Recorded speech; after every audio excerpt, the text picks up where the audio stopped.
ಗರ್ಭಾವಸ್ಥೆಯ ಮೊದಲ ಕೆಲವು ವಾರಗಳು ಅಬ್ಬಾ ಒಂದ್ ಕಡೆ ಸಿಕ್ಕಾಪಟ್ಟೆ ಸಂತೋಷ, ಇನ್ನೊಂದು ಕಡೆ ತಲೆಯಲ್ಲಿ ಸಾವಿರಾರು ಪ್ರಶ್ನೆಗಳು.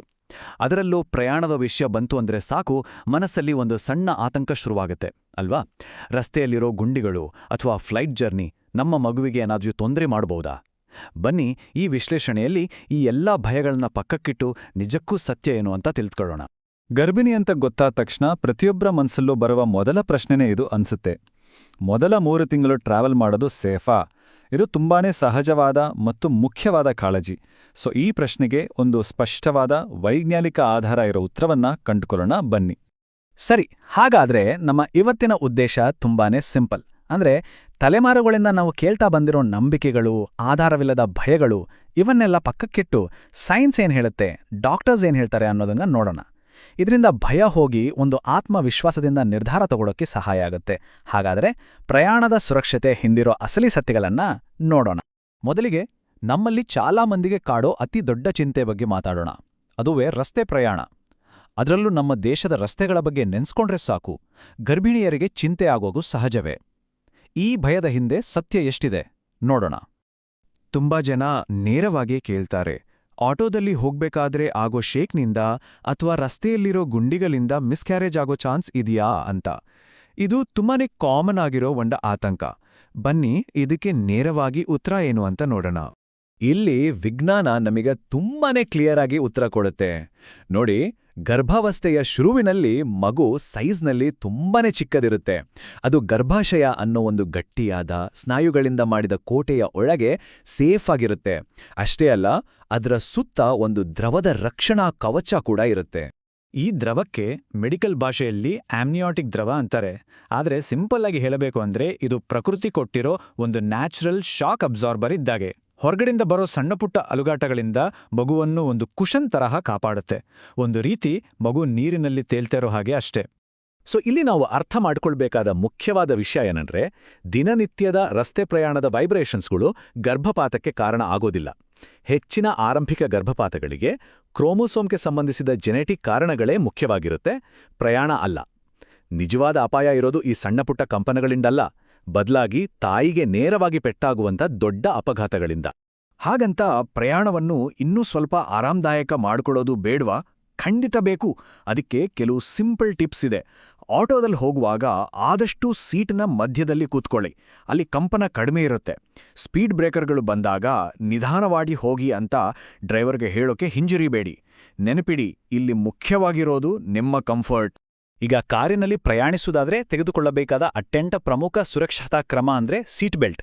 ಅದನ್ನ ಸರಿಯಾಗಿ ಹಾಕಿಕೊಳ್ಳೋದು ಹೇಗೆ ಅನ್ನೋದು ಕೂಡ ಅಷ್ಟೇ ಮುಖ್ಯ. ಈ ಸ್ಲೈಡ್ನಲ್ಲಿ ತೋರಿಸಿದ ಹಾಗೆ ಲ್ಯಾಪ್ ಬೆಲ್ಟ್ ಹೊಟ್ಟೆ ಮೇಲೆ ಬರಬಾರ್ದು, ಹೊಟ್ಟೆಯ ಕೆಳಗೆ ಸೊಂಟದ ಮೂಳೆಗಳ ಮೇಲೆ ಬರಬೇಕು. ಮತ್ತು ಶೋಲ್ಡರ್ ಬೆಲ್ಟ್ ಸ್ತನಗಳ ನಡುವೆ ಹಾದು ಹೋಗಬೇಕು. ಓ ವಾಕರ್ಕೆ, ಮೊದಲ 3 ತಿಂಗಳಲ್ಲಿ ಇದು ಇದ್ದೇ ಇರುತ್ತೆ. ಟ್ರಾವೆಲ್ ಮಾಡುವಾಗ ಇನ್ನೂ ಜಾಸ್ತಿ ಆಗಬಹುದು. ಇದಕ್ಕಾಗಿ ಮುಂಜಾಗ್ರತೆಯಾಗಿ ಸಿಕ್ ಬ್ಯಾಗ್ಗಳನ್ನು ಇಟ್ಕೊಳ್ಳಿ. ವಾಕರಿಕೆ ಬಂದ ಹಾಗೆ ಅನಿಸಿದಾಗ ನಿಂಬೆಹಣ್ಣಿನ ಸಿಪ್ಪೆಯನ್ನು ಮೂಸಿ ನೋಡಿ. ಕೆಲವರಿಗೆ ಇದರಿಂದ ಆರಾಮನಿಸುತ್ತೆ. ಒಂದು ವೇಳೆ ಲಾಂಗ್ ಜರ್ನಿ ಪ್ಲಾನ್ ಇದ್ರೆ ಸುರಕ್ಷಿತವಾದ ಔಷಧಿಗಳ ಬಗ್ಗೆ ವೈದ್ಯರ ಸಲಹೆ ಪಡೆಯೋದು ಒಳ್ಳೆಯದು. ಸರಿ, ರಸ್ತೆ ಪ್ರಯಾಣದ ಕಥೆ ಆಯಿತು. ಈಗ ವಿಮಾನ ಪ್ರಯಾಣದ ಕಡೆಗೆ ಬರೋಣ. ಫ್ಲೈಟ್ ಅಂದ ತಕ್ಷಣ ಕ್ಯಾಬಿನ್ ಪ್ರೆಷರು, ರೇಡಿಯೇಷನ್ನು ಅಂತ ಏನೇನೋ ತಲೆಗೆ ಬರುತ್ತೆ. ಅವುಗಳ ಬಗ್ಗೆನೂ ಸ್ಪಷ್ಟತೆ ಪಡ್ಕೊಳ್ಳೋಣ. ವಿಮಾನ ಪ್ರಯಾಣದ ಬಗ್ಗೆ ಇರುವ 2 ಕಾಮನ್ ಭಯಗಳು ಸಂಪೂರ್ಣವಾಗಿ ಆಧಾರರಹಿತ. ಮೊದಲನೇದು ಕ್ಯಾಬಿನ್ ಒತ್ತಡ. ಈಗಿನ ಮಾಡರ್ನ್ ಫ್ಲೈಟ್ಗಳಲ್ಲಿ ಪ್ರೆಷರ್ ಕಂಟ್ರೋಲ್ ಮಾಡಿರ್ತಾರೆ, ಸೊ ಅದರಿಂದ ಭ್ರೂಣಕ್ಕೆ ಏನೂ ತೊಂದರೆ ಇಲ್ಲ. ಎರಡನೆಯದು ಕಾಸ್ಮಿಕ್ ರೇಡಿಯೇಷನ್. ನಾವು ಸಾಮಾನ್ಯ ಫ್ಲೈಟ್ ಜರ್ನಿಯಲ್ಲಿ ಎಕ್ಸ್ಪೋಸ್ ಆಗೋ ರೇಡಿಯೇಷನ್ ಮಟ್ಟ ತುಂಬಾನೇ ಕಡಿಮೆ ಇದ್ದು ಅದರಿಂದ ಯಾವುದೇ ಅಪಾಯ ಇಲ್ಲ. ಆದರೆ ವಿಮಾನ ಪ್ರಯಾಣದಲ್ಲಿ ನಿಜವಾಗ್ಲೂ ಗಮನಿಸಬೇಕಾದ ಒಂದು ವಿಷಯ ಇದೆ. ಗರ್ಭಾವಸ್ಥೆಯಲ್ಲಿ ದೇಹವು ಒಂದು ಹೈಪರ್ ಕೋವ್ಯಾಗ್ಯುಲಬಲ್ ಸ್ಥಿತಿ ಅಂತಾರಲ್ಲ, ಆ ಸ್ಥಿತಿಯಲ್ಲಿ ಇರುತ್ತೆ. ಅಂದ್ರೆ ರಕ್ತವು ಮಾಮೂಲಿಗಿಂತ ಸುಲಭವಾಗಿ ಹೆಪ್ಪುಗಟ್ಟುತ್ತೆ. ತುಂಬಾ ಹೊತ್ತು ಒಂದೇ ಕಡೆ ಕೂರುವುದ್ರಿಂದ ಕಾಲುಗಳಲ್ಲಿ ರಕ್ತ ಹೆಪ್ಪುಗಟ್ಟುವ ಒಂದು ಸಣ್ಣ ರಿಸ್ಕ್ ಇರುತ್ತೆ. ಈ ರಿಸ್ಕ್ ಕಡಿಮೆ ಮಾಡಕ್ಕೆ ಏನ್ ಮಾಡಬಹುದು? ಇಲ್ಲಿದೆ ನೋಡಿ ಒಂದು ಸಿಂಪಲ್ ಚೆಕ್ಲಿಸ್ಟ್. ಮೊದಲನೇದಾಗಿ, ಚೆನ್ನಾಗಿ ನೀರು ಕುಡೀರಿ. ಓಡಾಡೋಕ್ಕೆ ಸುಲಭ ಆಗ್ಲಿ ಅಂತ ಸಾಧ್ಯವಾದ್ರೆ ಐಲ್ ಸೀಟ್ ಅಂದ್ರೆ ಹಜಾರದ ಪಕ್ಕದ ಸೀಟನ್ನೇ ಆಯ್ಕೆ ಮಾಡಿ. ಪ್ರತಿ ಗಂಟೆಗೊಮ್ಮೆ ಎದ್ದು ಒಂದು 5 ನಿಮಿಷವಾದ್ರೂ ಸ್ವಲ್ಪ ಓಡಾಡಿ. ನಿಂಗೆ ಈ ಹಿಂದೆ ಸ್ಪಾಟಿಂಗ್ ಅಥವಾ ರಕ್ತಹೀನತೆಯಂತಹ ಸಮಸ್ಯೆಗಳಿದ್ರೆ ಪ್ರಯಾಣಕ್ಕೂ ಮುನ್ನ ಡಾಕ್ಟರ್ ಹತ್ರ ಮಾತಾಡೋದು ತುಂಬಾನೇ ಮುಖ್ಯ. ಇಲ್ಲಿಯವರೆಗೆ ನಾವು ಪ್ರಯಾಣ ಹೇಗೆ ಸೇಫ್ ಅಂತ ನೋಡಿದ್ವಿ. ಆದರೆ ಈಗ ನಾವು ಮಾತಾಡೋದು ತುಂಬಾನೇ ನಿರ್ಣಾಯಕವಾದ ವಿಷಯದ ಬಗ್ಗೆ. ಕೆಲವೊಂದು ಸಂದರ್ಭಗಳಲ್ಲಿ ಯಾವುದೇ ಕಾರಣಕ್ಕೂ ಪ್ರಯಾಣ ಮಾಡಲೇಬಾರ್ದು. ಇವು ಎಚ್ಚರಿಕೆಯ ಗಂಟೆಗಳು. ಒಂದು ವೇಳೆ ಯೋನಿಯಿಂದ ರಕ್ತಸ್ರಾವ ಅಥವಾ ಸ್ಪಾಟಿಂಗ್, ತಡೆಯೋಕ್ಕಾಗದಷ್ಟು ಹೊಟ್ಟೆನೋವು ಅಥವಾ ತಲೆ ಸುತ್ತು ಬಂದು ಬೀಳೋ ಹಾಗೆ ಆಗ್ತಿದೆ ಅನ್ಸಿದ್ರೆ ದಯವಿಟ್ಟು ಪ್ರಯಾಣದ ಎಲ್ಲಾ ಪ್ಲಾನ್ಗಳನ್ನ ಕ್ಯಾನ್ಸಲ್ ಮಾಡಿ ತಕ್ಷಣ ವೈದ್ಯಕೀಯ ಸಹಾಯ ಪಡಿಬೇಕು. ಇದನ್ನ ದಯವಿಟ್ಟು ನಿರ್ಲಕ್ಷಿಸಬೇಡಿ. ಕೊನೆಗೆ ನಾವು ಇಲ್ಲಿಯವರೆಗೆ ಚರ್ಚೆ ಮಾಡಿದ ಎಲ್ಲಾ ವೈಜ್ಞಾನಿಕ ಸಲಹೆಗಳಿಗಿಂತ ದೊಡ್ಡ ಮತ್ತು ಅತ್ಯಂತ ಮುಖ್ಯವಾದ ಒಂದು ಸಲಹೆ ಇದೆ. ಅದು ನಮ್ಮ ದೇಹದ ಮಾತನ್ನ ಕೇಳುವುದು, ನಮ್ಮ ದೇಹ ಕೊಡುವ ಸಂಕೇತಗಳನ್ನು ನಂಬುವುದು ಮತ್ತು ಗೌರವಿಸುವುದು. ತಜ್ಞರಾದ ಡಾಕ್ಟರ್ ಪ್ರಶಾಂತ್ ಅವರ ಈ ಒಂದು ಮಾತು ಇಡೀ ವಿಷಯವನ್ನು ತುಂಬಾನೇ ಸರಳವಾಗಿ ಹೇಳ್ಬಿಡುತ್ತೆ. ಪ್ರಯಾಣವು ಮಗುವನ್ನು ಅಲುಗಾಡಿಸಿ ಬೀಳಿಸುವುದಿಲ್ಲ. ಇದು ವೈಜ್ಞಾನಿಕವಾಗಿ ಅಧಿಕೃತವಾದ ಮಾತು ಮತ್ತು ನಮ್ಮೆಲ್ಲರ ಭಯವನ್ನು ಹೋಗಲಾಡಿಸುವ ಧೈರ್ಯ ತುಂಬುವ ಒಂದು ಹೇಳಿಕೆ. ನೆನಪಿಡಿ, ದೇಹವು ಒಂದು ಹೊಸ ಜೀವನವನ್ನು ಸೃಷ್ಟಿ ಮಾಡುವ ಅದ್ಭುತ ಮತ್ತು ಕಠಿಣವಾದ ಕೆಲಸವನ್ನು ಮಾಡ್ತಾ ಇದೆ.